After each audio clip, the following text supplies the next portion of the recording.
Okay, all set. All set.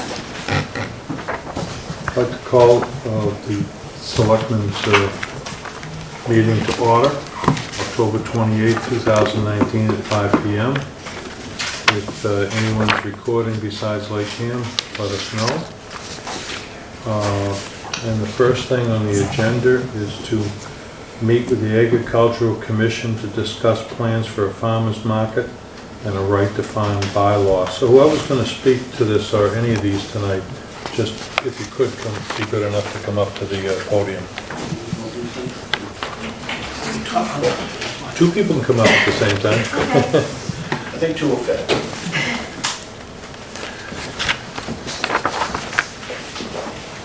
How you doing, John? Identify yourselves for the cameras. I'm Dave Thomas, Chairman of Lakeville Agricultural Commission. Cindy Barber, member of the commission. Right. We're here to talk about the right to farm bylaw and the farmers market. We're proposing to put the right to farm bylaw through. It's pretty much the same as the states that the state has. The only difference that we have in there is that on the state's right to farm bylaw, there is a notice in there that when people are selling property or renters taking on tenants, that a form has to go through to notify these people that Lakeville is a right to farm community. And they have to sign the form and turn it into the town hall. On the states, that has to be turned in within 20 days, or there is a fine of $300. On the one that we're proposing, the time is 30 days. But basically, the right to farm bylaw is to protect the agriculture within town, slow-moving tractors on the roads, the smell of horse manure, protects the farmers from starting up their pumps at 3 a.m. to protect the frost, to protect their crops. There's minor nuances that are bothersome to some people, and if they move into town from outside, say from somewhere that's not as agricultural as Lakeville or closer to the city, they might not know of these things that they might have to deal with. And basically, it's a notification to them when they move in. Was there a size lot that you allow it or disallow it on? Do you require a 2-acre or 5-acre parcels? For doing agriculture, Yeah. there's no requirements. No requirements in your bylaw? in the bylaw, no. Okay. And I'll say the fencing, we do the standard setbacks, which I think from memory could be 10 feet from the property line. Okay. Does anyone have any questions about the suggested bylaw? Not a question, but it's the first time I've ever really looked at one of these, so I was trying to familiarize myself. Is this sort of like everyone else's? Yeah, basically, the state actually has a website that you can go to. Yep, And they have a draft okay, based on theirs. yep, And pretty much everyone has taken that draft and done a few minor yep, modifications. like yours, the 20-day to a 30-day Right, or whatever, so that's they could really be minor. small. Okay. Like Westport, they've really added a lot of things to theirs because they've had a lot of problems with, Yeah. the treatment of animals. Yep, So they've added a lot to okay, it. yep, So what we're proposing is just pretty much the basic. yep, If the town finds a reason later on down the road, God forbid, such as Westport did, yep, amendments could be made to it later on, but this is what we're proposing and happy with. okay. But at the most basic level, though, the reason why you want to do something like this is to give the folks who do farm some protection for so people aren't calling the police because they have a tractor that's going a little bit slow, they don't say it's a nuisance, and, Or complaining to town hall that, Yeah. a farmer started up his, pumps at 3 3 AM a.m., to protect yeah. his cranberry crop. okay. Okay. And to notify these people when they come into town. Right, that it is, which I think is important for everyone who might be moving here. You Right. know, like you said, especially if they're not used to it, so, okay. What generally took so long to create this document? Because it's really was a couple of years ago, I think. So was it a discussion or debate that you did or didn't want to do it? Just so I know when you go before the town floor and Right. we might support this, but why didn't it come forward 2 years ago? I guess in Yeah, 3 years is when we actually... 3 years ago. 3 years is when we actually proposed the original one, which was at the same time we were trying to get through the motion to have the AgCom started. That right to farm bylaw was very radically different to what it should have been. I think what we're doing is we wrote it tailored mind to not only protect the commercial farmers and so on within Lakeville, but also the homesteaders. And we met with you Yeah. and some others in the Board of Health, and it was pointed out where the holes were and how it could be actually Right, manipulated right, to, to work against neighbors. right. So we ended up putting it on the back burner, and we focused on some other things and getting forage started within the town. Working on the farmer's market, Yeah. so. I mean, I certainly support the concept of it, so, but the town floor always sometimes creates havoc and sometimes they fly through with no problems at all, so I read it similar to the state, so it should fit in, but people will come up with something. I'm sure they Hopefully. will. Yeah, I know, we'll see Okay, when the time comes. great, okay. So this farmer's market, though, is something Oh, that's yeah, the separate? second, yeah. Okay, all Yes, right, yes, I second. thought we were That done, was sorry. that was just the right to farm Okay. bylaw. Now the farmer's market, Yeah, Dave or Cindy can talk Yeah. to that. I just want to, we started the farmer's market idea with the idea of allowing farmers, people who have large gardens who want to, contribute to the farmer's market to be able to make some money. Kind of kick into the economy of the town.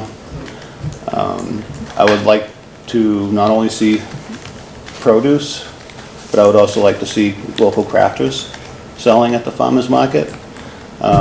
Maybe, set up a local musician, come in every once in a while to play some music.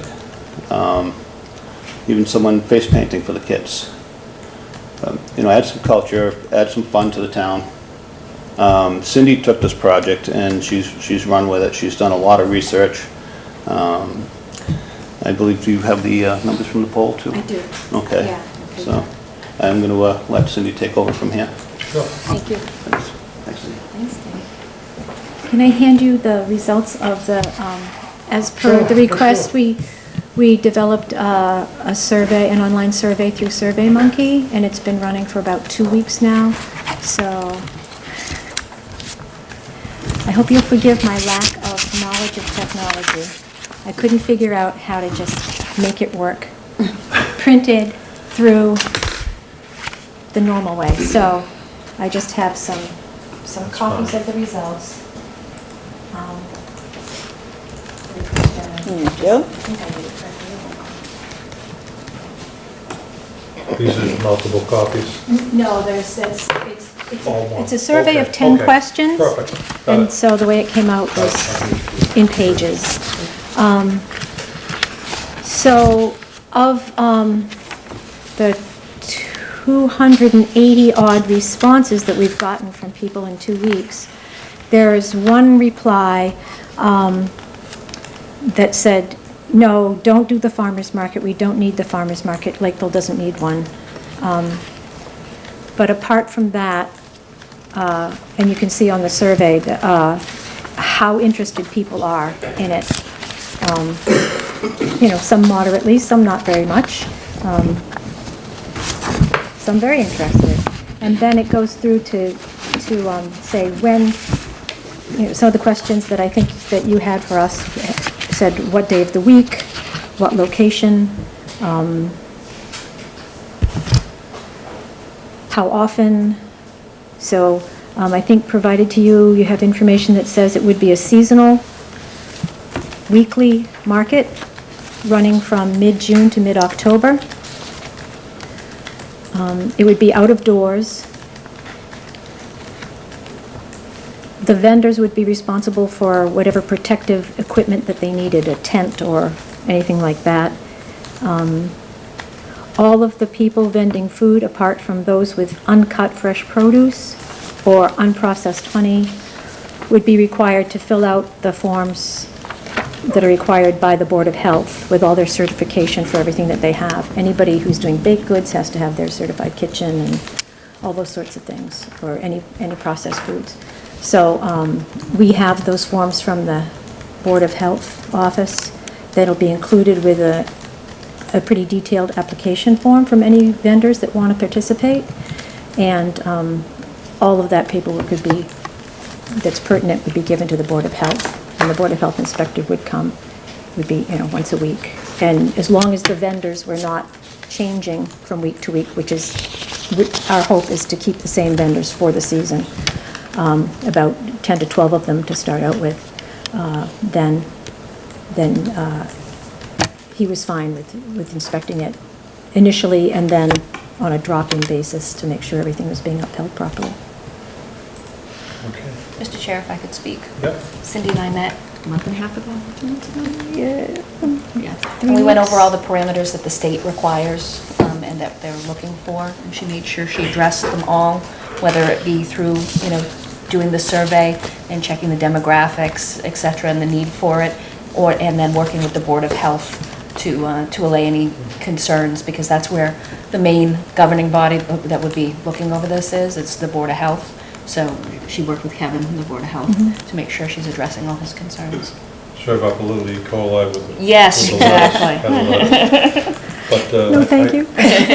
I did watch your meetings when you had discussions on this.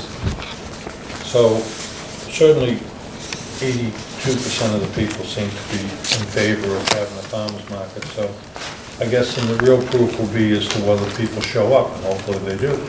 Certainly Middleborough, if I want to call it a farmer's market on the front lawn of the town hall, seems to be pretty successful. Yeah. So I guess you've had a few places of interest. You certainly had the Ted Williams camp, and they certainly, the Park Commission seems to be allowing it, which they should. And then we're also talking about the corner at the old town hall. Now, you had good parts and bad parts about both. I think that the only negative that you brought out of the old town hall was a possible police detail, and you may not have electricity. And no restrooms. Right. But I'm not necessarily against the porta potties, and I get that. Tremendous view of the site of people going by. I would kind of lean towards that site to try to work around the other issues. The parking, maybe at the, I'm not offering, I don't go to that church. I don't go to any church. So, parking in the church, that type of thing. So maybe there is available parking there. I've not found much available parking at the park on a Saturday. Certainly down by the Loon Pond Lodge there is. But boy, that karate studio, which is good, the karate studio takes lots of parking down that way. And obviously behind the police station is always busy. But Right. maybe you can try one, and if one works better than the other, When we, switch from one to the other. Cindy, if I just want to say what we had talked about too, Yeah. about the parking. I think it's their hope that all of that traffic at Ted Williams Okay. will participate, and they won't need additional traffic per se, that they'll already have a built-in No. audience. No, it So I has- think that helps It them with their. has that advantage Yeah. if you get the soccer people to Right. move over to view what you have to say. But that's fine. I know it's what do you got for comments and then the floor? The only thing that I would really, and I did read here where it said that, you know, some agricultural commission members have agreed to serve as managers of the market, and I think that's key. I think consistency is key, because I think that if you do look at the demographics, we're saying 82% of the people are very interested, but then when you break it down by age, it is that 30 to 50-year-old bracket, which are, you know, usually the bulk, not all of them, but the bulk of your parents. And I think if they knew for a fact that they could count on that to be there, you know, and not be haphazard or not be, I mean, it's hard to do it in bad weather, but still, some of the best, you know, some of the most successful farmers markets still have a way of operating even when it rains. They do tents, whatever the Right. case is. And I know this is, you know, very much so at the beginning, but I do think it could be very successful. I also think that we could attract other people, you know, and make it something, you know, so I would definitely want to keep good communication. I know, like, having events, make it social.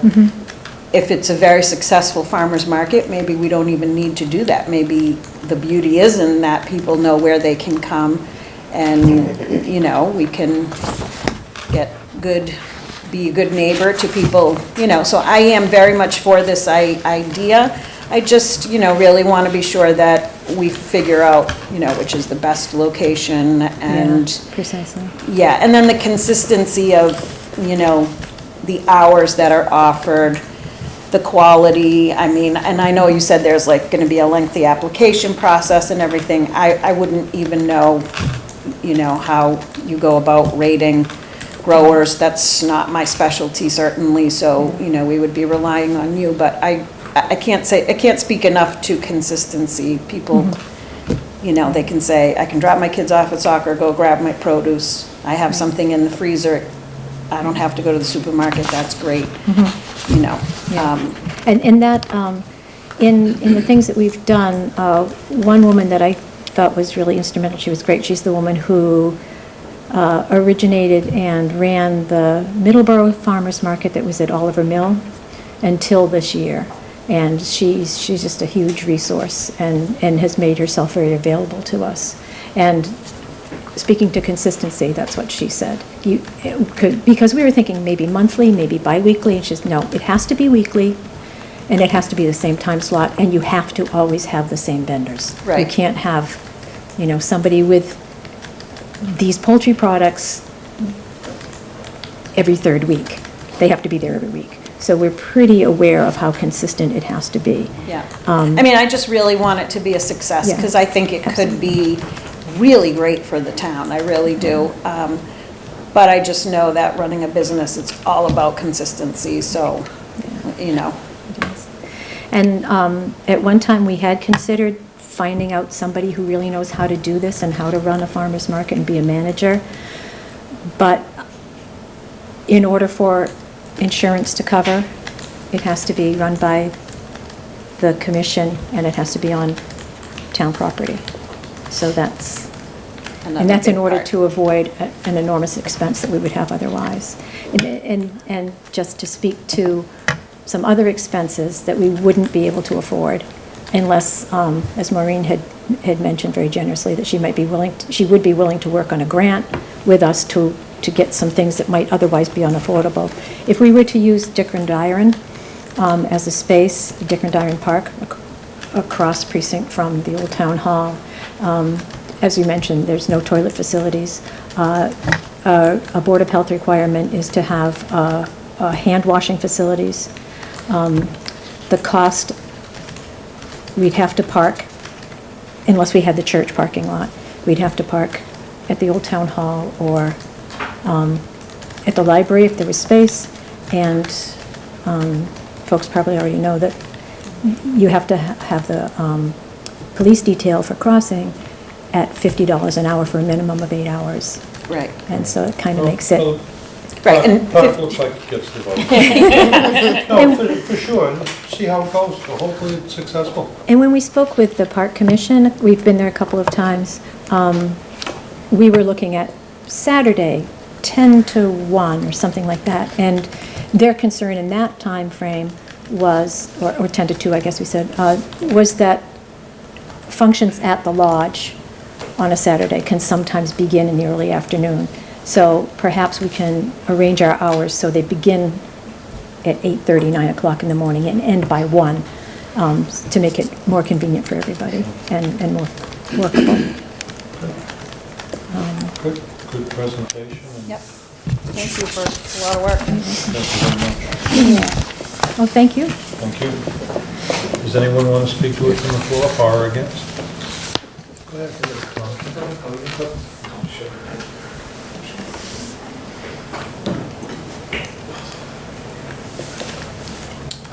Tom Barron.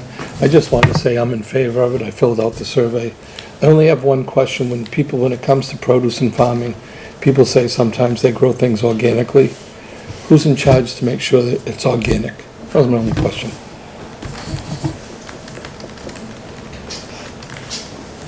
Is that a Dave Thomas answer? I bet it is. One that is not research. Good luck to them. That certification is actually done by the state and federal levels. So they would actually have to have their, the stamp on it from the government in order to be able to say that it is organic. I know most people grow organically, and they will say that they're grown organically, but they're not certified. The certification process is very expensive. So at a farmer's market, I'd be very surprised if you see somebody there that's actually certified organic. That they just do their best to grow organically and grow the best fruits and vegetables that they can. But the whole process of being certified is so lengthy and so expensive that most don't go through it, unless they're large.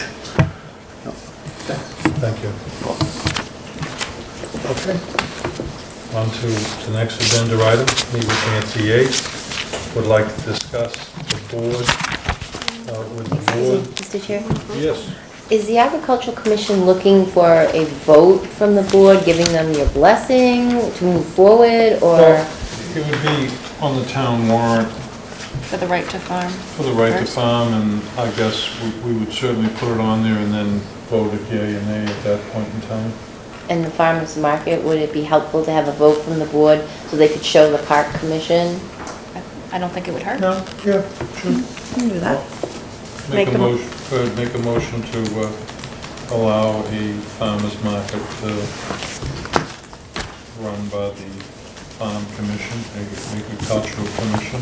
Second. And any further discussion? Hearing none, all those in favor? Aye. Congratulations. Thank you very much.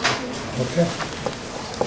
Agenda item number 2 is Nancy Yates would like to discuss with the board the release of the funds for roof repairs to the Peach Barn at Betty's Neck. The balance of the account is $18,000 and change.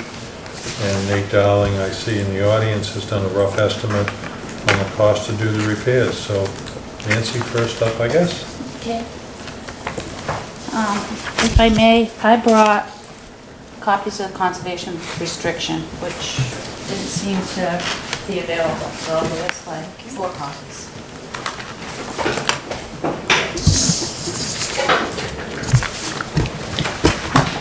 There's a, where'd Nate go? There he is, okay.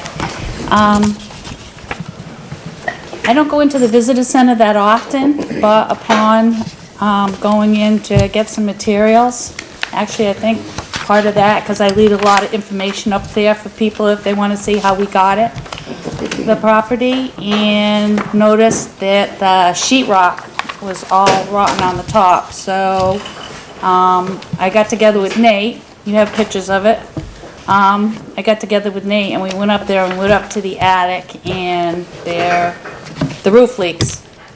Shingles I've been getting reports that shingles were flying off, and every once in a while, we have a lot of wind up there because of the fields, and the wind whips across the fields, so I really hadn't realized the extent of the damage until I saw that inside the visitor center. So we need to do some kind of repairs. People have said, how about the, you know, one of the vocational schools or whatever, but when we did the original work to that peach farm, we had to get somebody that, because of liability, that's a 3-story building. So I think we need to be careful of who we get up on that roof. And Nate can probably explain the damage better than I can. I think maybe it wasn't put on, it was years ago. That barn is 1927. And I think that the way it was put on isn't the way it needs to get put back on. Nate, help.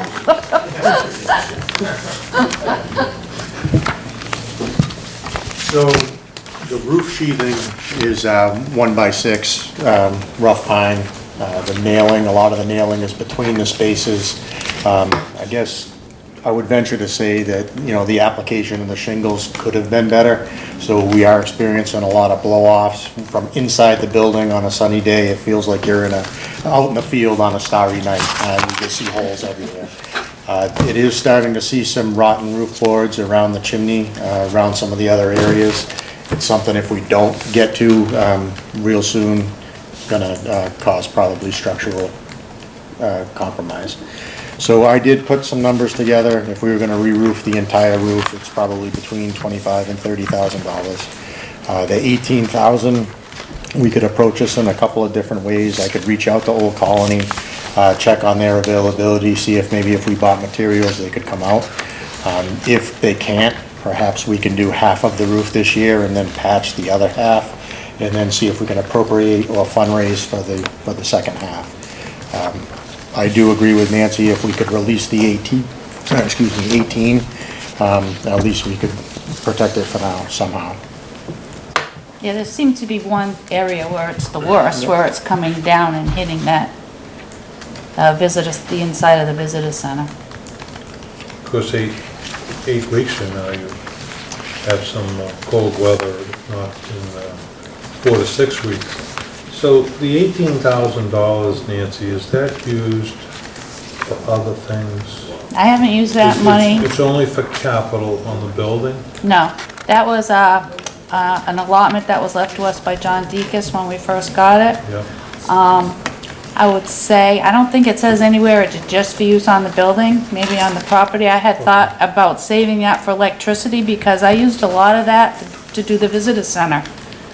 There were 2 apartments on either side of that barn. One's still there in pretty lousy condition. I haven't been in that side. We had to board it up because we had so many break-ins. Yep. But the actual visitor center, we put steel doors on there, so some of that came out. But I don't think I've asked to take any money out of that account since like 2004. Okay, so if we authorize the movement of that, then you don't need it for other things at this point in time.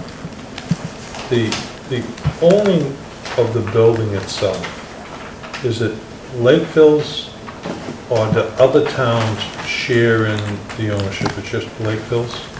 Betty's Neck is part of the Assawamsett Pond Complex, but the actual ownership of the land is the town of Lakeville. That's why I brought a conservation restriction, because Right. it is on there that it's ours. It's easy for me to ask the question, rather than read 20 pages of Yeah. stuff. So, Okay, so it's our building. yes.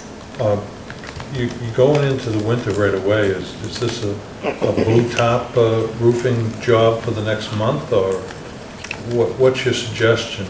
If we got on it right away and chose to do half of it, we could do that. We have time to do that. Or we could take the safe approach and just get somebody in there to patch what's there and look at it for a spring job. Whatever suits, you're the building repairer, if you will, in the town, so whatever you say we can do, we This- just trust your judgment. There's enough holes in the roof. I mean, I'd venture to say a couple hundred holes in the roof. Really, it's just right.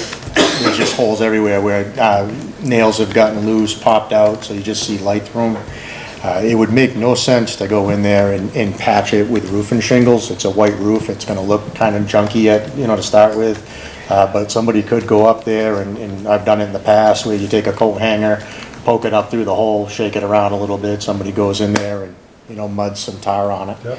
I think we could preserve it that way for relatively short money and do something in the spring. Yeah, most of the damage seems to be in that one side, and like maybe, what, would you say, a quarter of that Yeah, one about a side? quarter of it. Yeah, Because it's really just the tip of the iceberg. You have the building there, you fix the roof now, and you appropriate some funds.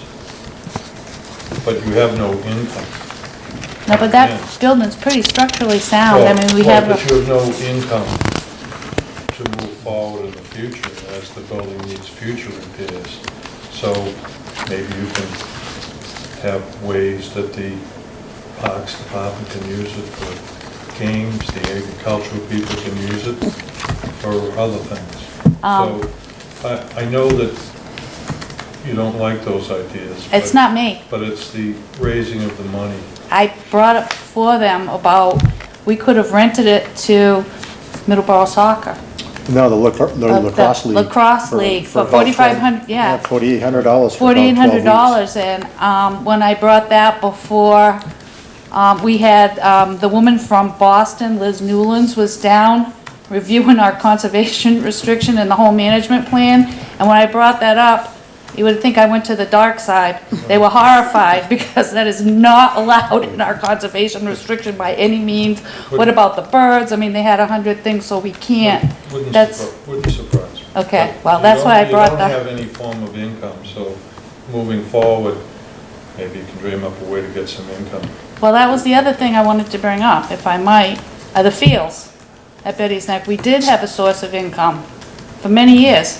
From 2003 until 2 years ago, we had a source of income with a farmer that hayed the field, and we got $2,500 every year. And we haven't got that in the last 2 years because, as you know from before, which the new people probably don't, but the farmer wanted some kind of an arrangement or a contract. He needed to put lime and seed, and you can't just hay the fields year after year. You need to put some money into it, and he wanted to put a considerable amount of money into it, but he wanted some kind of an assurance from the town that he wouldn't put $5,000 worth of stuff down and then, oh, you can't come here anymore. And that just didn't happen. But since the woman, Liz Newlands, has come down from Boston and assured me that we need to have a farm management plan, so I think it will all work out. I would really like to get back to the farmer that did it for all those years and did a pretty good job. I talked to him today. And that field hasn't been cut all year. It needs to be cut. I would like to see him go in there and cut it and just take it or whatever. I don't know what's happened to it in the last 2 years, really, when they've cut it. And then I would like to work with the woman from Boston to do the farm management plan that we're supposed to have up there.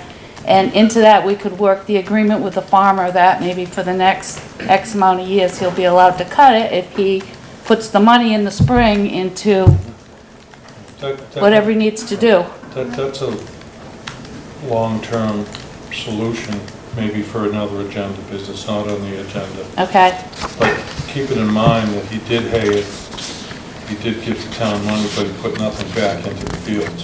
He should have been doing that at that time. well, I don't know how often they really, that's what a farm plan's all about, actually. Well, he's a farmer, he should know. So he did not put any resource back into the fields, and they went bad. No, So but- you would send it out for quote, not just to that person.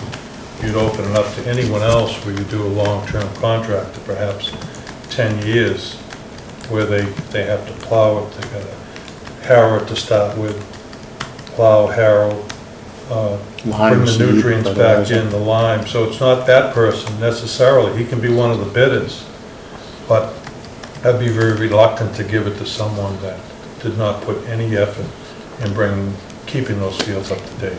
Well, I'm sorry, but I have to disagree because I he know did you do. lime it.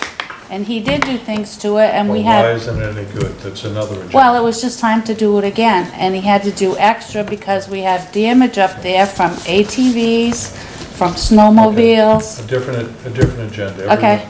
People have a I- different opinion about it. Okay. So I do have a question on the actual building part. So what we're looking at here, that's the inside roof of the third floor? Or what is that? No, that's the apartment area, right? That's the visitor center. Visitor center. Okay. So So that's it's on come the down- main level, Yeah, First The one. le- yeah, the but it's a left. three-story building, for the most part. It's really a two-story. I know it's tall, It's but- a two-story building, but they're on multiple levels, so there's only the second floor. oh, and right, it's got a that's true, gambrel roof, yeah, so yeah, it's it's- a gambrel roof. So, so in the cost, because I know that there were some figures and everything done here, in the cost to fix it, does it include, No. It no, doesn't no- include nothing's for fixing this mitigation stuff. Of that. You know, rotten roof repairs. right, some of because the I mean, this small- looks like mold and everything else now, so, Yeah, so and basically. The mice have found a Yeah, home in I'm a lot of sure. the insulation that was in that section. Yeah. So it's more than just fixing the roof. Yep. Right, with no funds available to maintain a building that is very Yeah, infrequently used. Right, I mean, I don't know that I would be happy fixing a roof and leaving everything else. I don't know that I would be happy I know. just The only issue at patching hand, holes and, if we don't stop the roof leaks, that's gonna, right, happen you know, everywhere. get a lot worse. I mean, It's like only like one piece of sheetrock right now, actually, Yeah. you know, because sheetrock pieces are pretty big, so we could probably get volunteers to do that piece, because it's on a ground floor level and it's right there, so it's not any big liability like climbing on the roof. yeah, I mean, my concern right now, though, is, okay, so whether we patch the roof, I'd love to see it repaired. I guess we need to decide that, but then how do we go about fixing everything else? I mean, to me, that's a whole other consideration, that's gonna cost a lot more money, so, I don't object to releasing the 18,000 yeah, I don't change. either. And whatever repairs are done are obviously done under the purview of Mike Allen, which he's the. Yeah, we do well. He's the expert in that, Yeah. so whether you blue top it, whether you patch it, we're not gonna get into that. You can do your magic on that. And Old Colony is always a great resource if possible, but they're not gonna jump up there in the next 2 weeks, so. That would be spring at the This earliest. is the blue, if it's a blue top solution till the spring, you can do your own, so I would make a motion that we release the $18,787 to repair As far as it Peach goes. Tree Bond underneath Allen's purview. Yeah, I can second that. Any further discussion? Hearing none, all those in favor? Aye. Thank you. Thank you. Okay, item number 3. This is to meet with John Del Pasquale of First Colony Group, and he has Kevin Klein with him, and he has Bill Pizzoni with him, so they can come up and tell us something about their project. Good evening, how are you? Good, we're gonna get the easel just so we can set up the board. What Katie sent me today, I have here. Okay. There were two, one was One Mark was demo and existing one was condition, yep. STM. So which one did you? Let's put up the second one. That's The where, STM? Yeah. Which side?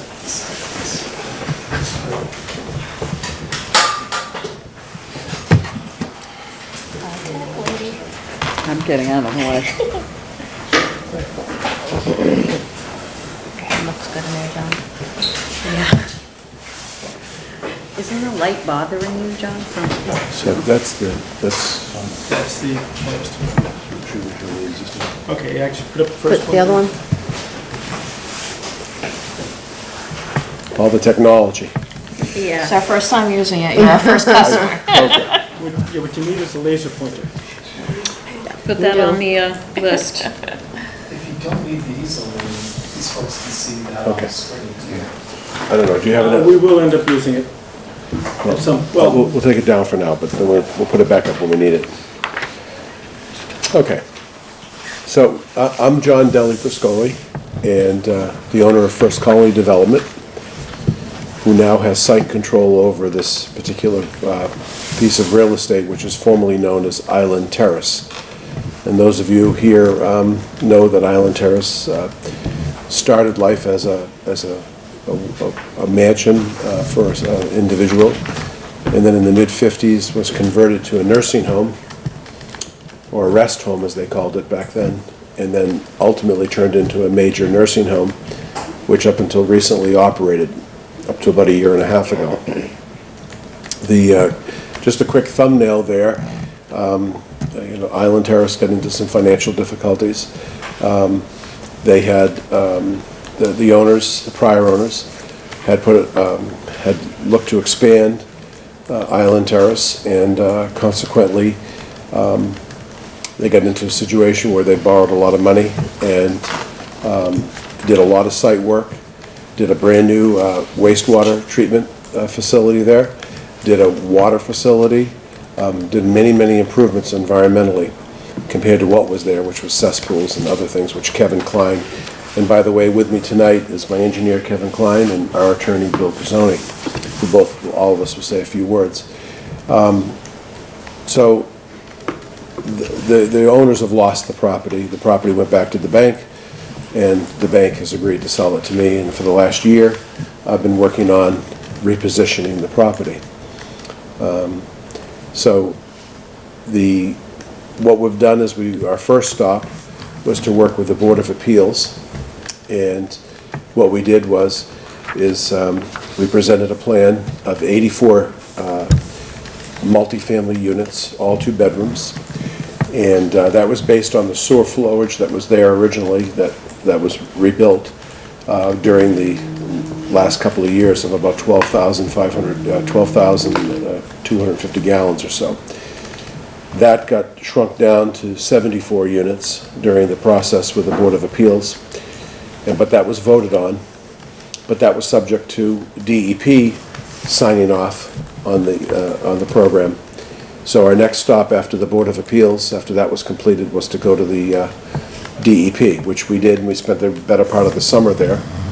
And we've received permits from DEP to use the site with our new program, and which I'm going to show you in a moment.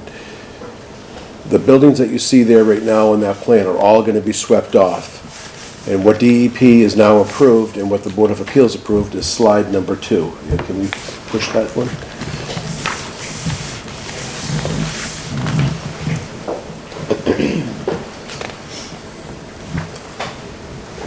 Get in there. Get in there.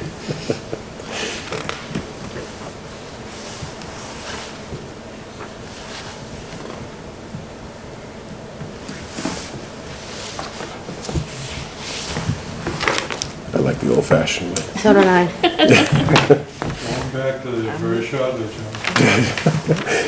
We'll get there. Okay. So during that part, we've spent a lot of time working with DEP and with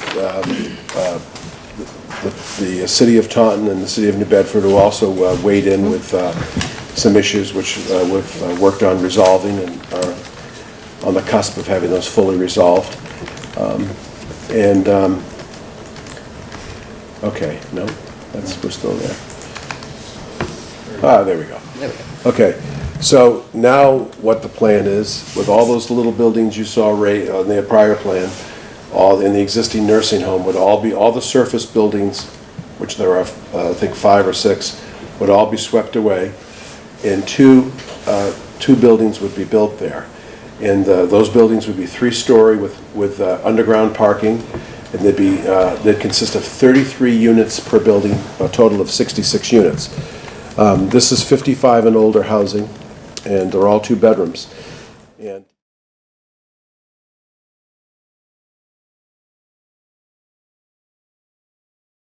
Stormwater recharge from the roofs of 2 of the buildings, of the 2 buildings, is in the 100-foot, but outside of the 50-foot, or actually out probably about 75 feet away from the edge of the wetland.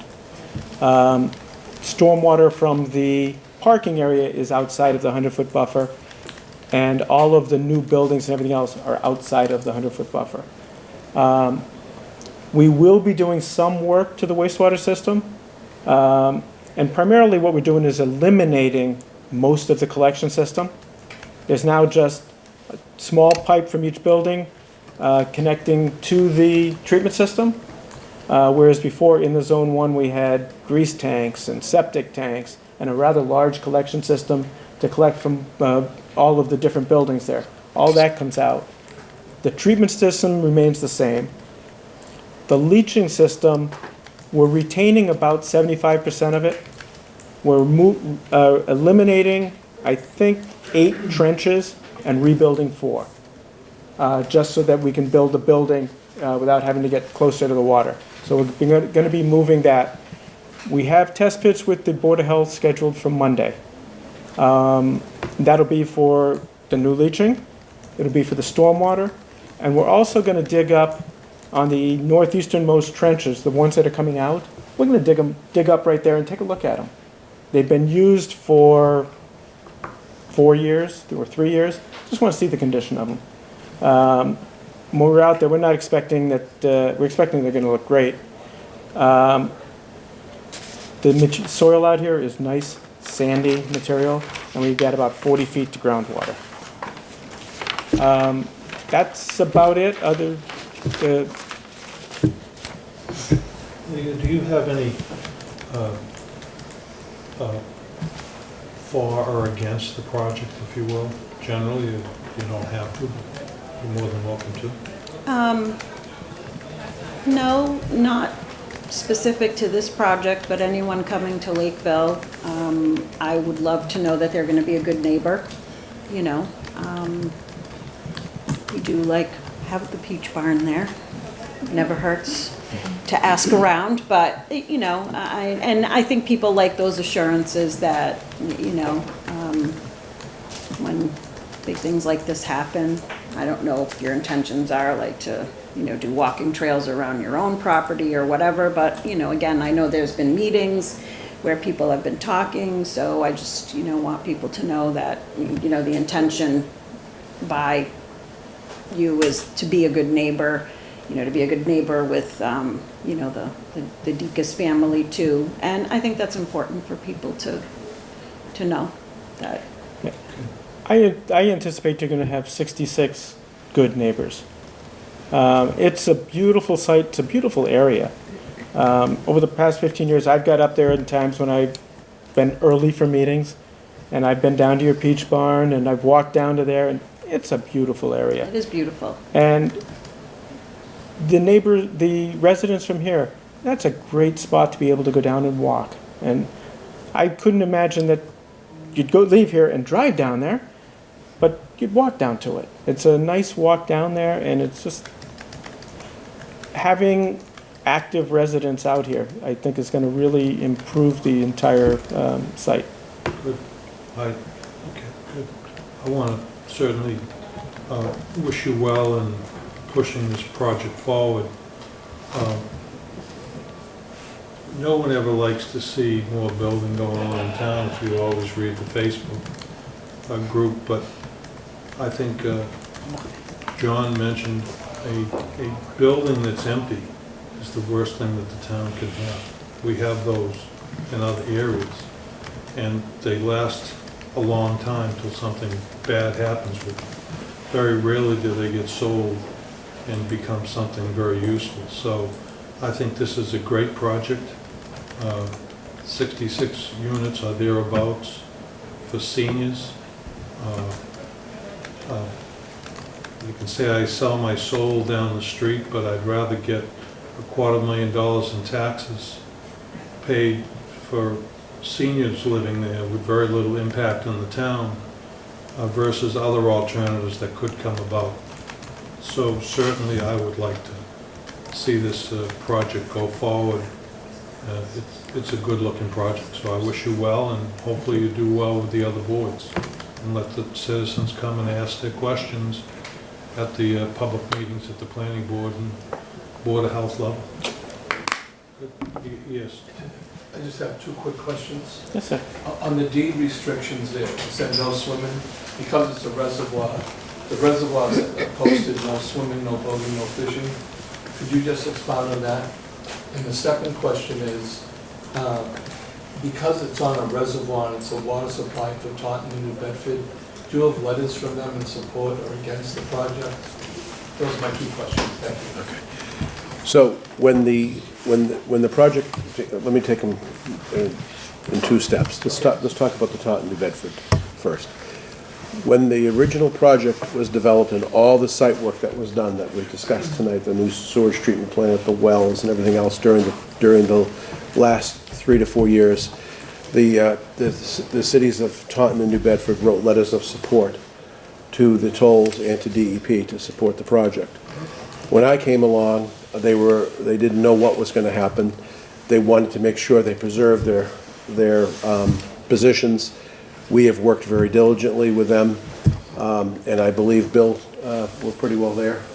Yes, they appealed the special permit, both towns did. Actually, I'm not sure they have standing, but we tried to work with them because DEP and the state owns the reservoir. Taunton and New Bedford only have a license to draw water from it, so we went to DEP, DEP approved it. We've sent all those approvals and plans to both communities, and I've already heard back from Taunton. They just wanted to see more signage and make sure that we were letting the future owners know that they can't go in there swimming, they can't be putting a boat out there or anything like that. And New Bedford, I spoke with them today. They're finally getting comments back on the plans, and I think they're going to be in the same boat. I mean, the reality is they were in support of the project when it was more impactful. Okay? This is less impactful, so it's a little bit of a, but regardless, we've worked with them. We've analyzed it. We know they don't have standing, but we don't want to go there. We'd rather just resolve any questions. When they saw what DEP did and how the project the impacts got reduced, and the fact that we're going from mid-20s in site coverage down to under 20, these are the incremental things that make a big difference on the water quality and everything else. So all that's happening, because the project could stay the way it is, and another use could go in there, another type of medical use, which is not something I think anybody really wants. So my point is to you is that it is improving, and I think we're all set with them, and that's part of my job is to get everybody as satisfied as I can. So it'll just continue the signage for all the reservoirs? Right, so we're going to go back to you. Swimming fish and that. So DEP and the Taunton gave us a list of things that they want for the things that you're mentioning, and somebody else mentioned, touched on it. And they want to make sure that this body of water and this property is not abused in any shape or form whatsoever. We actually, after we got through with DEP, we met with Taunton and New Bedford out there with their engineers, their water people, and their attorneys. Walked the site and explained to them, what was in the DEP records and the approvals that we received, and we forwarded them to them afterwards. And they've recently gotten back to us on, you're right, it's really no impact. Okay, but you said in the deeds, it's gonna be in the deeds? Yeah, we agreed that we would put Right, it's that actually in the deed. That's something that doesn't exist there now, that will exist. So that's another belt and suspenders. Thank you very much. Sure, absolutely. And I appreciate your thoughtful comments at the planning board as well. But those are belt and suspenders that you currently don't enjoy on the property that you will. So, and Nate knows what that means. So there's something there on a piece of paper that you can act on if somebody is not following the rules.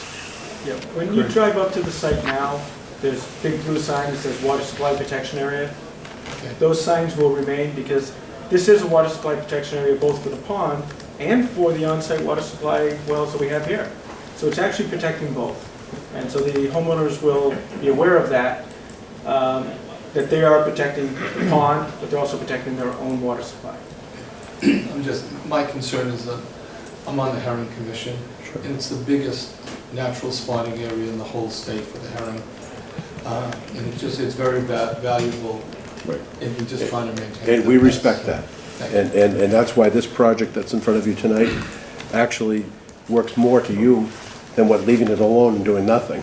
This actually gets it better for you. That's why, those are my questions. Right. Well, thank you for helping me with explain it more thoroughly. Anybody else? Should I ask? No, we've got a Oh, okay. crawl in that hallway. Well, thank you, everybody. Thank you very much for your Thank you. presentation. Thank you. for coming. Thank you. Good luck. Okay. I'm sorry the board was to your back there.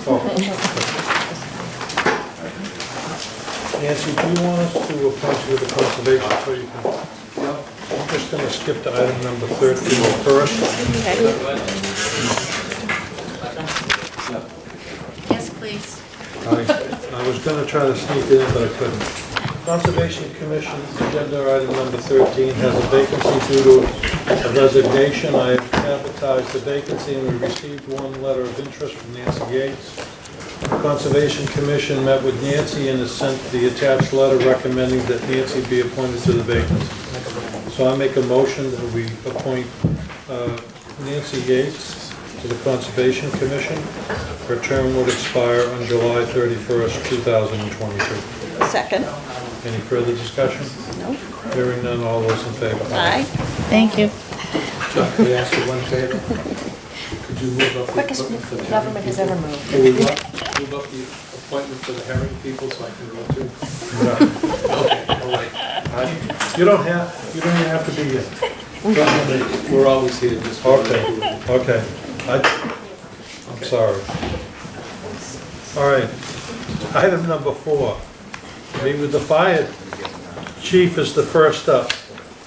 Regarding request to appoint Anthony McCauley, Stephen Hutchinson as call firefighters, Tyler Christensen, Seth Anderson, Liam Dow, and Jack, pronounce your last name? Jack Carella. Okay, as junior call firefighters. Chief, take it away. Thank you, everybody, for your time. Appreciate allowing me to bring this before you. I'd like to introduce Stephen Hutchins. He's from Taunton. He's a certified firefighter 1 and 2 already, and he comes to us by way of Berkeley Fire Department. He's been on that department for 3 years. He also is a self-employed landscaper. Do you want to come up? Anthony McCauley from Rainham. He's an EMT, works for Brewster Ambulance. He's also works in landscaping as well. He will be another call firefighter. These aren't part of my juniors. The juniors, if I call you, come up to my right-hand side. I'd like to introduce Tyler Christensen. He's from East Freetown. He's a junior at Apponequet. He has some interest in being a career firefighter. He's into baseball, he's been playing all his life. He's looking to get a CDL. He's got a family business he wants to take part in. Seth Anderson from Highland Road. He's also a junior at Apponequet. He comes from a firefighting family. He's investigating a possible career in firefighting. He's also interested in joining the military. He's into sports and fitness, and he's a member of DECA, is that how you say it? Yeah. All right, I didn't have that in Rhode Island. Liam Dow from Nelson's Grove. Liam's also a junior at Apponequet. He's looking to learn some new skills and stay busy. He's into sports and fitness as well, track and cross country. He's a member of student council in DECA. He's also active in the Boy Scouts. Jack, and you have to say your last name again? Carella. All right, working on it.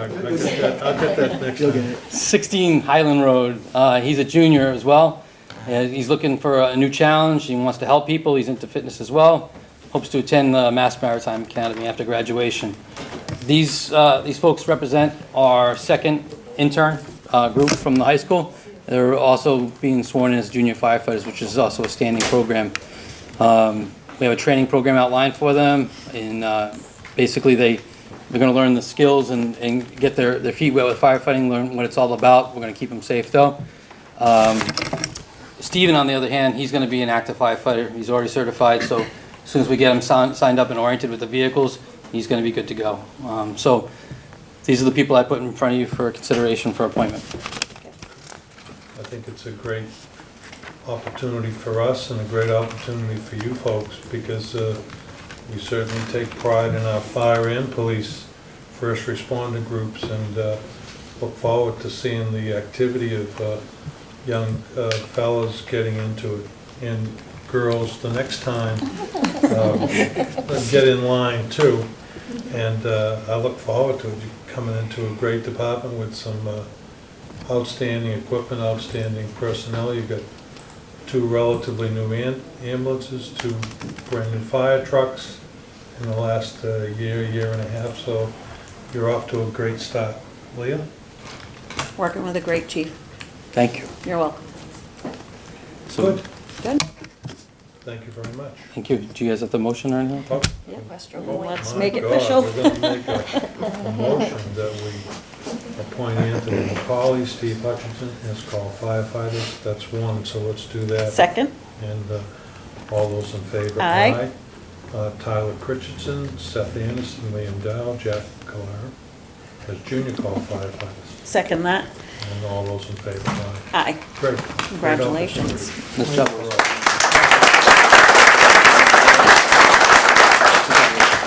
Thank you. Thank you. Police chief. Next one. Yeah, next up.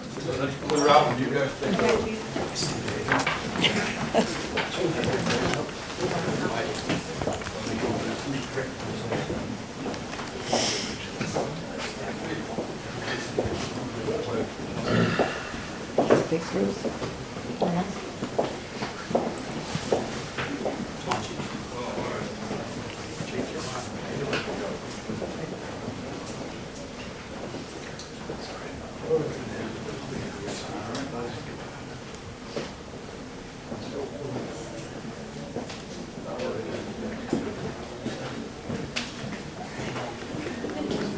We're hoping you brought someone with you, man.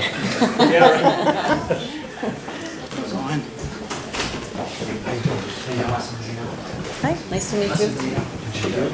Maureen Candido. Nice to meet you. Fabian, nice to meet you. Nice to meet you.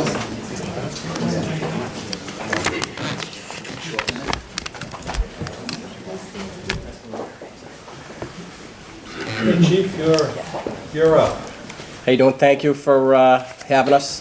As you know, I have 3 open positions for the position of police officer on the department.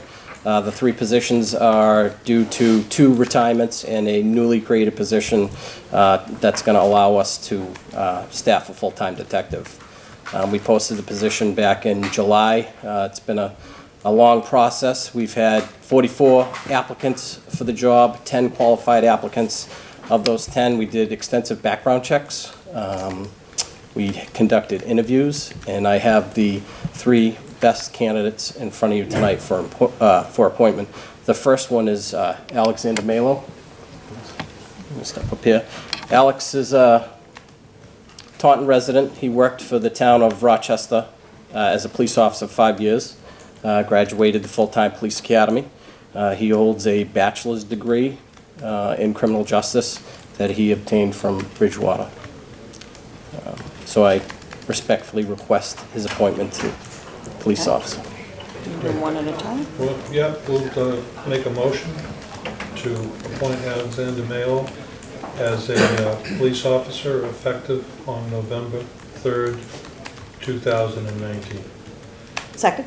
All those in Mr. Chair, favor? Yes. could you amend the motion to include a 1-year probation period? Oh, sure. 1-year probationary period. Add to that. Second. All those in favor? Aye. Aye. Great. Thank you. Thank you. Thank you very much again. Congratulations. Welcome aboard. The second one, Weston Fazzino. Wes, if you can come up. Wes graduated the full-time police academy. He worked several years for the MBTA Police Department. He resides in Pembroke. He also has a bachelor's degree in criminal justice. He's an United States veteran from the Air Force, where he served as a senior airman in the security forces. And I respectfully request his appointment to the position of police officer. Okay, I make a motion that we appoint Weston Fazzino as a police officer effective November 3rd, 2019 for the 1-year probationary And period. an expiration date of November 3rd, 2020. 2020. Second. All those in favor? Aye. Aye.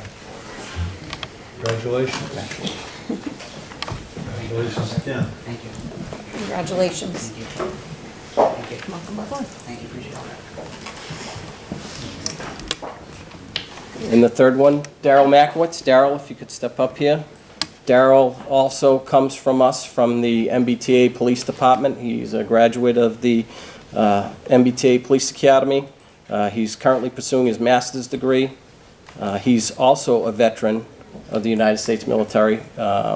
He was in the Marine Corps, where he served as a lance corporal in the infantry. And I respectfully request Darrell's appointment as police officer. Always very familiar name when you talk about the Makowitzes from Middleborough. No less than about 50 of them. And so I'll make a motion to appoint Darrell Makowitz as a police officer effective November 3rd, 2019, expiring November 3rd, 2020, with a one-year probationary period. Second. All those in favor? Aye. Thank you, Chief. Thank you, Darrell. Thank you very much. Congratulations. Thank you. Congratulations. As I said to the fire appointments, that we couldn't be more pleased with our first responder team that we have in the town. We certainly had said, or I had said, that the fire department has a lot of new staff. They got the best ambulances that money could buy, the best 2 new fire trucks that money could buy. And the police department has a fabulous group of officers and a brand new station. So Pretty nice. I think you're coming into a great opportunity, and we look forward to you being as successful as the rest of our officers have been. So welcome, and Leah. Same thing. Got a great chief here, great support staff everywhere, great building. Really happy to have you here. Congratulations and welcome to Lakeville. Thank you. Thank you very much.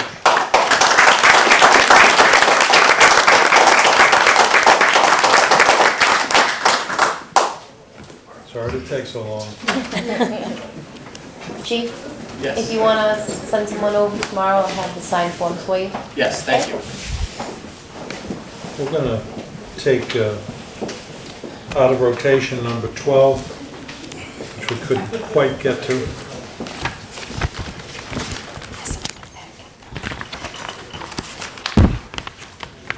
Request from the Middleborough Lakeville Herring Fishing Commission to appoint a warden and volunteer observers.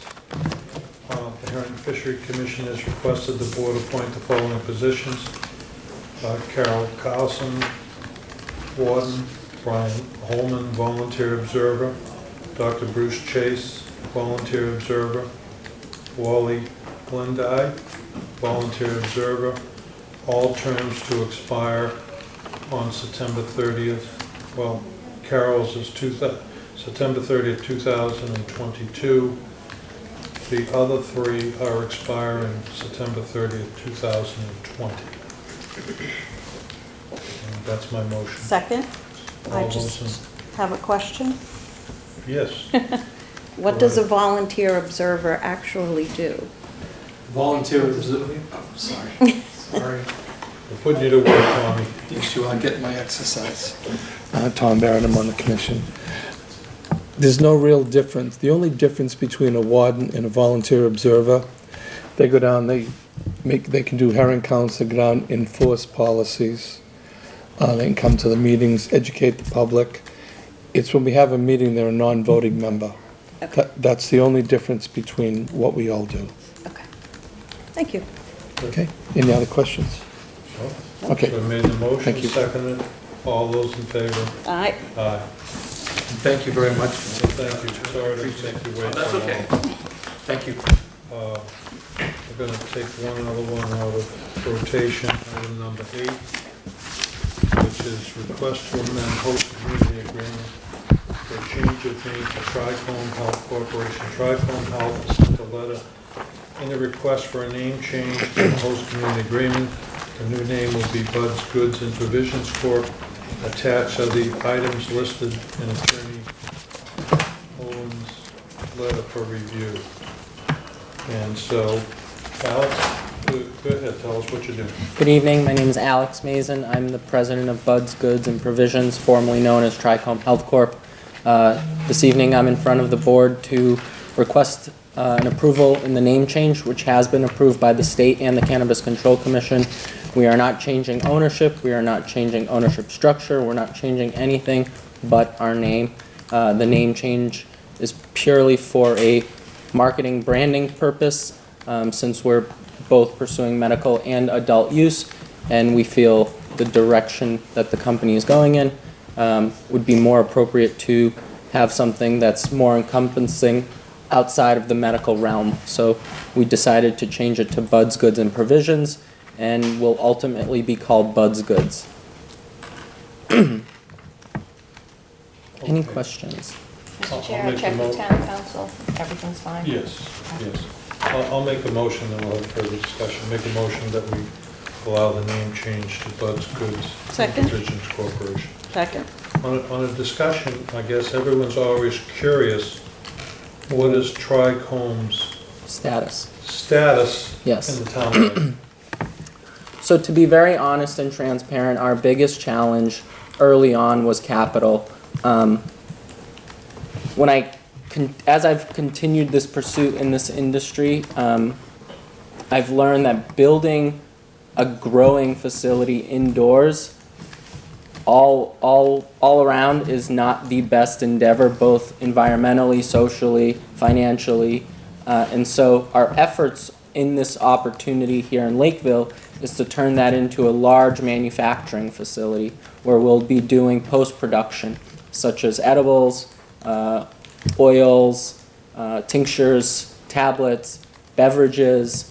So that will turn into a large post-production facility. That's the plan right now in Lakeville. We've submitted our architectural review plan to the Cannabis Control Commission for that.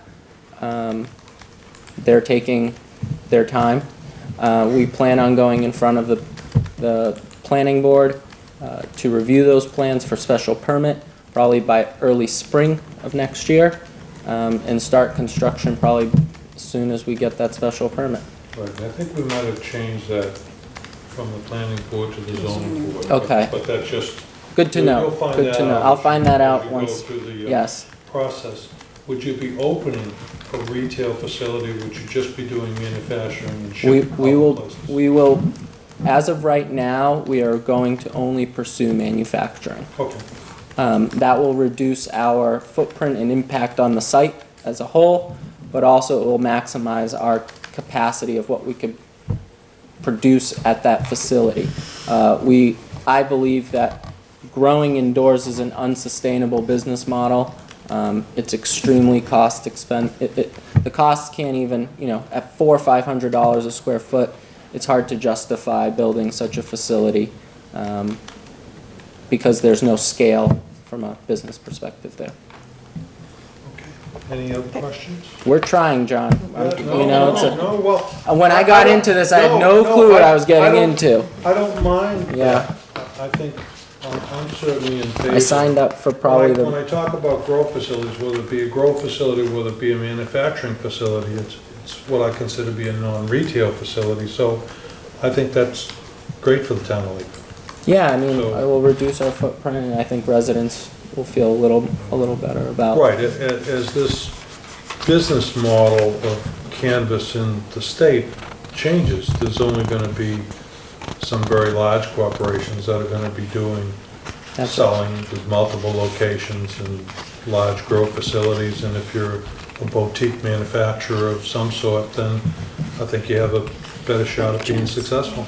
And that's exactly our business model, to be a boutique Massachusetts company than to try to take over national domination, which I think too many people are pursuing and, digging themselves into a very deep financial hole. So I'm avoiding those things. Okay, great. So we made the motion. Made the motion, seconded. seconded. Just need the vote. All those in favor? Aye. Aye. Thank you very much. Thank you. Sorry to make you wait so No, long. no, not at all. Thank you.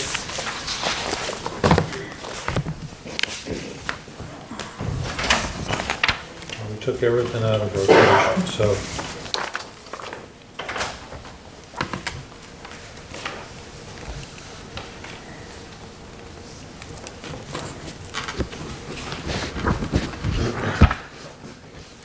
Going back to 6? Yeah, we're going to 6. 6.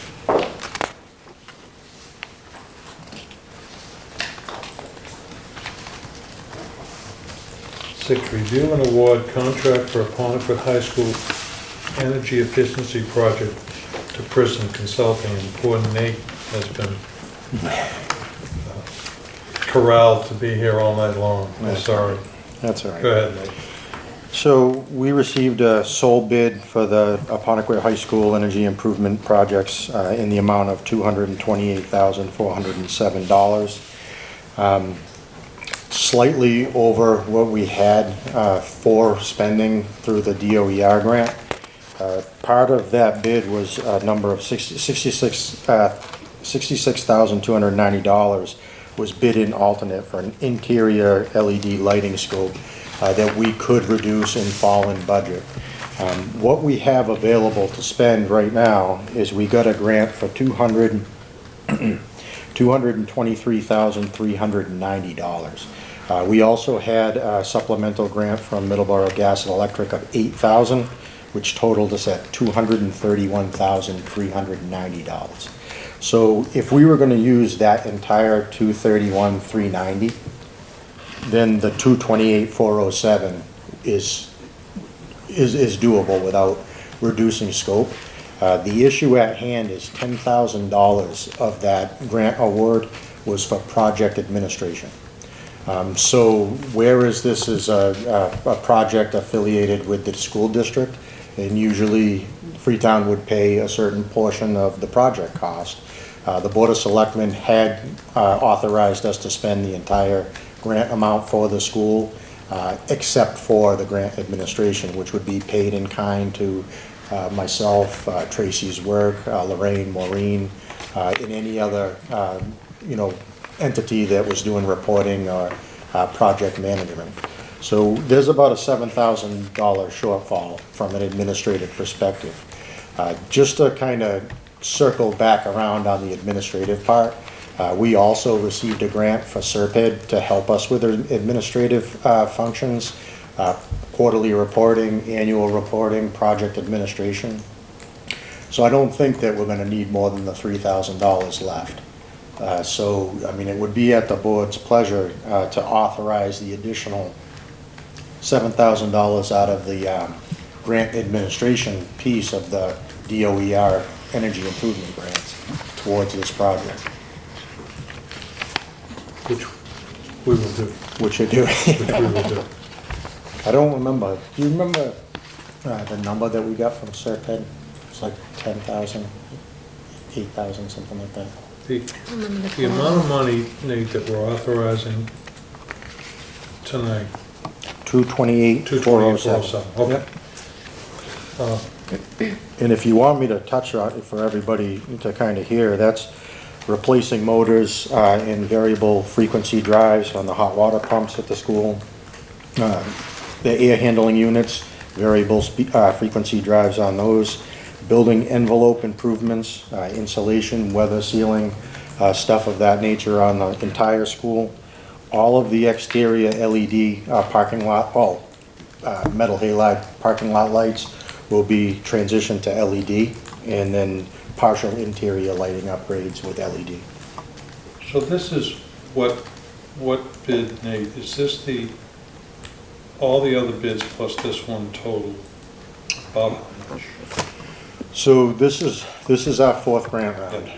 In the fourth, 4 grant rounds plus supplemental, what they call the owner assistance technical grants that we've also got from DOER, and then $8,000 grants from Middleborough G&E. We're going to be over $800,000. 820 in energy improvements in our town, which is kind of on track to save somewhere in the vicinity of $80,000 to $85,000 a year on a continuing basis.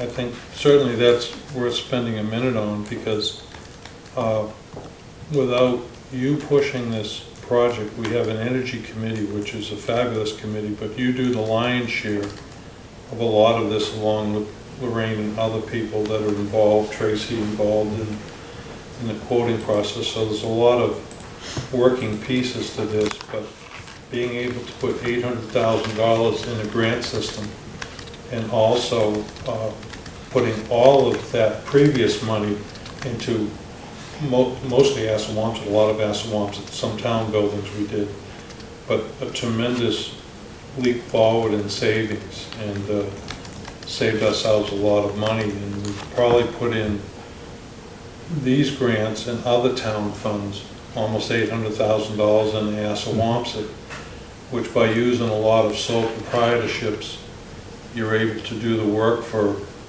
probably 30 to 40 cents on the dollar compared to what it would have cost you using extremely large companies with different sets of rules. So really to be commended that you put $800,000 into Assawamsett, but that's more like $2 or $3 million worth of work, updating it and getting a lot of savings, doing other things. So this is a great step, but I certainly want to say that I hope that Freetown becomes a green energy community so that they can begin to participate in grants of $250,000 a year. Without that, I think we should get in a position of asking them to do some matching funds if they don't get onto the green community. Different subject, but it's imperative that they do that. It's $250,000 a year of money from the state without payback. And that's a piece. So if Freetown did get on board, we could be putting around $500,000 a year into the district on energy improvement projects. Right. And even if the state kind of weighs this all on return on investment, they're looking for a 10-year return on investment. So even if we have projects at the district that don't meet the 10-year return on investment, and we're able to subsidize them or partially subsidize them to bring the return on investment back below 10 years, the state awards those grants at that rate. Yeah, and we've done that in the past in order to get that 10-year payback down, and they approved them that way. It's certainly difficult when we only pay 13 cents a kilowatt in National Grid and Eversource, and those people are charging 24 cents. So it's tough to get the 10-year payback, but if we supplement it with money, town money, the payback is just great. So we really need to continue through the Regional School Finance Committee and through the school committee to try to get Freetown to sign up for that. Yeah, So- that was, the only thing I was gonna add was, I know I've had conversations with Nate, conversations with Maureen about the same thing, and I'm willing to go to Freetown anytime, you know. And they're willing to have us, they're, you Yeah, know, and to if- talk to the selectmen. Right. Yeah. And they're on board. Yeah, we have Yeah, pretty we've been good sitting working with them relationships. frequently as of late and giving them guidance on how to go through the process. Yep. And, Yep. you know, they don't have to reinvent the wheel. I mean, we have 4 grant cycles that that we've written and submitted with DOER, all Yep. relatively successful grants. So they could take some of what we learned during the process in writing the grant and finding the low-hanging fruit, so to speak. And then they could just take our grants and rewrite them for them. Right. Yep. And It'd be certainly pretty doing- easy. Right, and certainly doing that through the Regional Finance Committee to say, listen, Yeah. folks, because Freetown There's- is on that committee. Yeah, there is a meeting coming up too, I Right. think, for that, so I Right. thought, Try to get that on the agenda, every I agenda. thought Steve sent a message. They did. They had to Yeah. reschedule it because it's the same day as our election. Yeah, So they moved it. they moved it, but, Okay. yeah, but, Great. So Okay. I'm making a motion that we approve the bid amount of $228,407. second. Any further discussion? Mr. Chair, if I just may, because of the way this is structured in the grant, if you could just add to that pending DOER approval, I will write to them tomorrow and ask to reallocate the $7,000 into the lighting portion. We can enter that into the motion. All those in favor? Aye. Thank you, Nate, for all your work, and sorry to keep you Yep.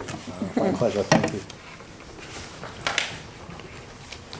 7, review and award bid for highway truck. Highway Department out to bid for used 2005-2007 International 4400 truck. Truck will be equipped with a new 10 to 11 foot full trip power angle plow, a sander, a calcium setup, and electric hydraulic spreader control unit. Received 1 bid from Carry Auto in the amount of $73,500. Franklin is requesting the selectmen award the bid to Carry Automotive, so I make a motion that we award the bid $73,500 to Carry Auto. Second? Any further discussion? Just want to point out that this is the fourth truck last year. We bought 3 trucks. This year we're buying a 4th truck, and that should put us in pretty good shape with the highway. We've also increased our rates for outside contractors, so hopefully we'll get more contractors on the road for us plowing our town roads. Mr. So, Chair? yes, Could you add to the motion to authorize the town administrator to sign the contract? sure. Motion to have the town administrator sign the contract. Second. All those in favor? Aye. And that's it for that. That's it. Item number 9, request for comments from Mass Housing regarding revised housing project for the property located at 44 to 46. Paul Turner has revised this project at 44 to 46 Rhode Island Road from 12 single-family homes to 16 duplex condo units housed in 8 buildings. The site visit was held on October 16th at 10 a.m. They are now requesting comments from the town regarding the project. Responses are due back by November 23rd. Attach the application package, site plans, a rendering of the proposed buildings, the previous comment letter sent to Mass Housing. Does the board have any comments regarding the project? And so, we had just... One correction on here is a Yep. typo. It wasn't October 16th, it was the 18th. Just a Oh typo. my God, off 2 days. Okay. Usually, if you go to the first letter on April 15th, 2019, we usually discuss the project, and then the Board of Selectmen generally has no comments on the proposed project at this time. I mean, they're usually looking for architectural changes, road changes, fire department, building department. Not that you can't comment, but we usually don't fall under, we're not voting on anything. So we usually do no comment. No, we don't have to do it that way, but that's why you see, I think, 99% of them, if not all of them, it says we have no comment at this time.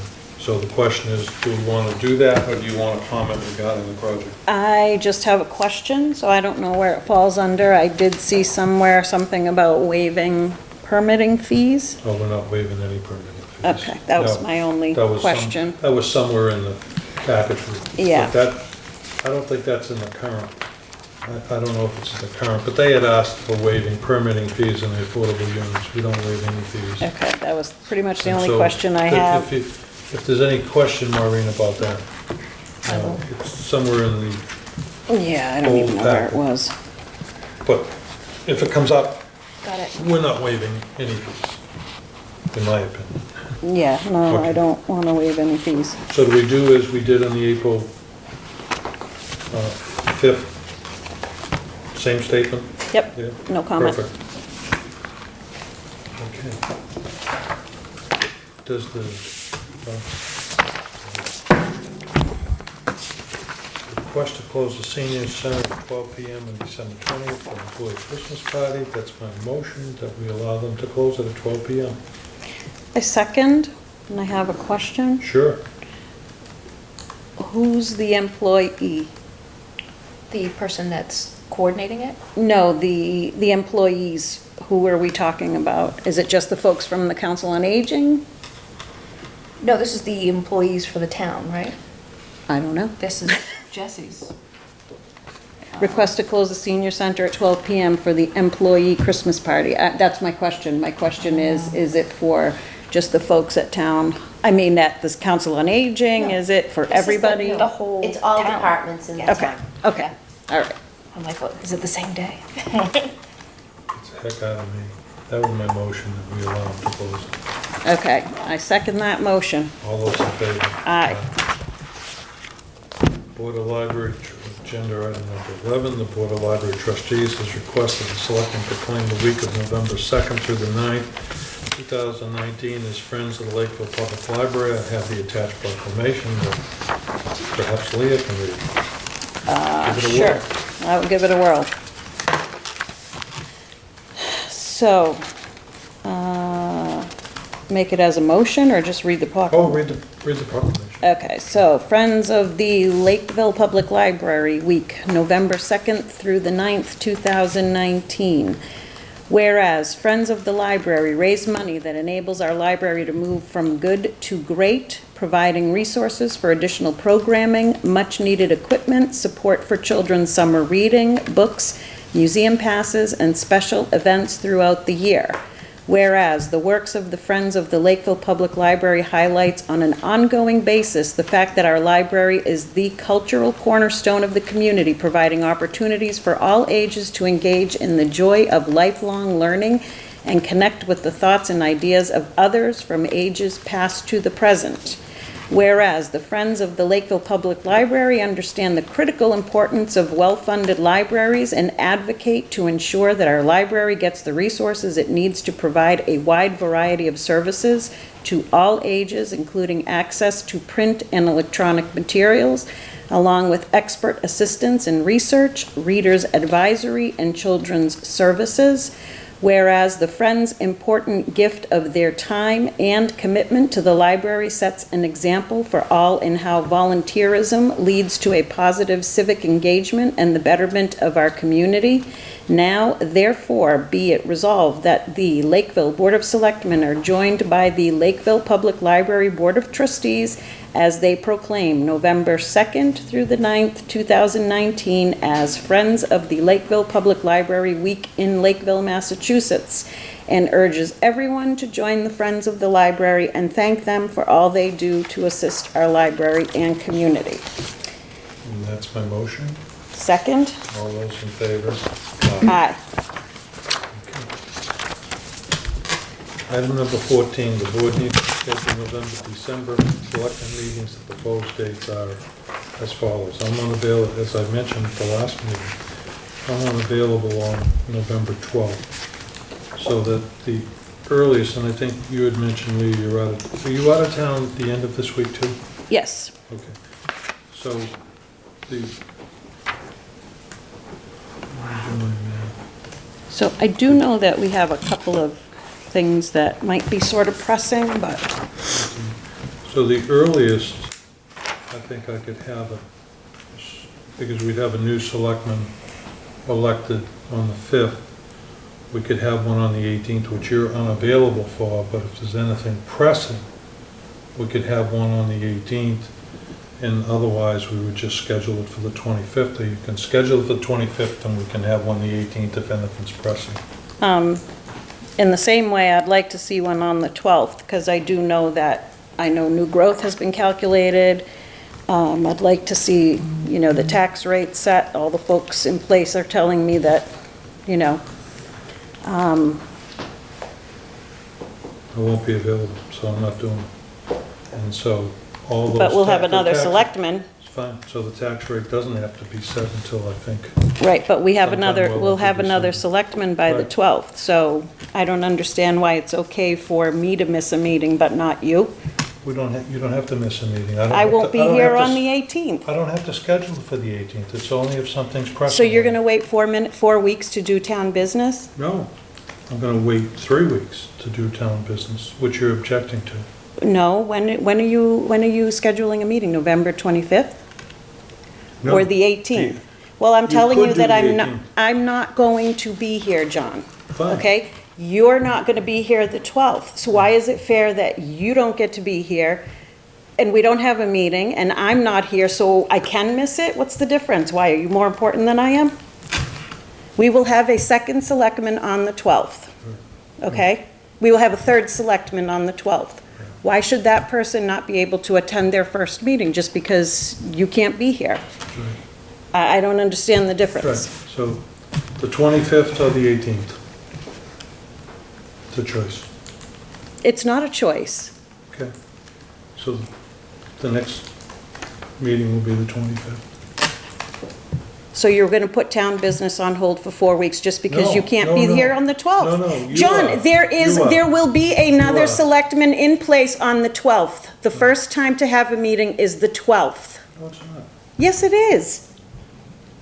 You can do all you want, Leo. You can do all you want too, but you know what? Right now, the right thing to do for the people of the town is to have a meeting on the 12th. I don't understand. We can't come in and run a few business items. I don't understand what's going on here. We can't have a meeting Okay. just because you're So do not you wanna- here? Do you want to schedule one on the 25th? I want to schedule one on the 12th. I'm not going to do it. So do you want one on the 25th? No, Okay, I want one on the 12th. not having one. So, Mr. Chair, yes. I've been working with Hiram about the tax rate hearing, Yeah. and we have it scheduled for the 25th. Right. That's fine. It hasn't been advertised yet, Right. but it's, So No, clearly, that's I just want folks at home to know that John can't make a meeting on the 12th. So that means the new selectman that's going to be elected by the people in town, you have zero confidence in that person's ability? No, is going to have to wait 1 week. That's all. 1 week. Really? 1 week? I All can't right, be Leah, here on the Leah, do you 18th. want, the scheduled meeting is the 25th. You can leave it as that. And do you want the 9th and the 30th? Well, I think we should have to vote on that or something, and you can't. know. It's one against, one Right, against one, so it right. doesn't pass. So we wait until the new selectman comes in and they can show up at a meeting and decide the schedule going forward. Clearly, if you and I have an impasse here. Yeah, so we have an impasse. Yeah, well, So you get know over what? it. There is no law that says just because you can't be here, we can't have a meeting. Plain and simple. The 25th or not? No, You can, okay, fine. no. So what's your next, it's not going to be the 12th, so either. Fine, pick then the let's do the 18th. 6th. Leah, ridiculous. What? I was sworn in the same day I came to my first meeting. Leah, What? end of the discussion. No, this isn't an end to the Then we'll discussion, then John. we'll You're table not that- the king, we'll table okay? number 14. Table number 14. Fine, table number 14. Okay. Review and vote to approve the selectmen meeting notes. Do you have any that you might object to? Otherwise, I'm going to just read the dates. I don't have any I object to, but I honestly didn't finish October, hold on. Can I just interject while you guys are going? Yes. It looks like April 29th got included in here. It's already been approved, so we can take that out, April 29th meetings. Do what? They've already been approved. Right, I was, Yeah, they got sucked in somehow. which ones? The 29th? Yep. All the way up to the 29th? No, just the 29th. Just the 29th? Yep. Right. Okay, so I will tell you, there's one that I haven't, so April 29th, we don't need that one.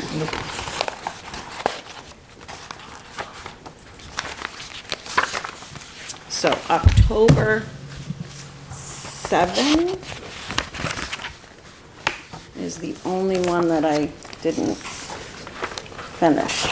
So April 19th through September 23rd would be the first one, and then we can have a discussion on the October 19th, April 7th. 22nd. So make a motion to approve the meeting notes, two different sets on April 19th, one set on April 22nd, April 23rd, May 6th, May 13th, June 10th, June 17th, September 9th, September 23rd, and October 7th you don't want to vote on? Right, because I haven't read that one. And I do know that there's a call from people on social media to get minutes approved, but I promise, I read everything. I just can't approve something I haven't read yet, so I apologize, that's my fault. So motion to approve all the others. Yes, Okay.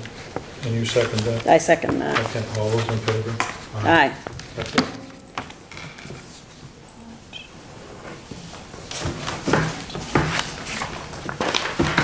Tracy, you'll put that on for next time? Yes. Thank you.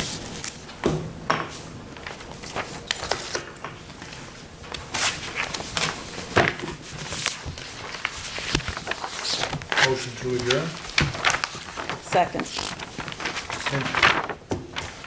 All those in favor? Any new old business? I'm sorry. No, Nope. we're here enough. All those, I think I had something under the read items that, I need to know if you guys wanted to attend. Under the other items, MMA stuff.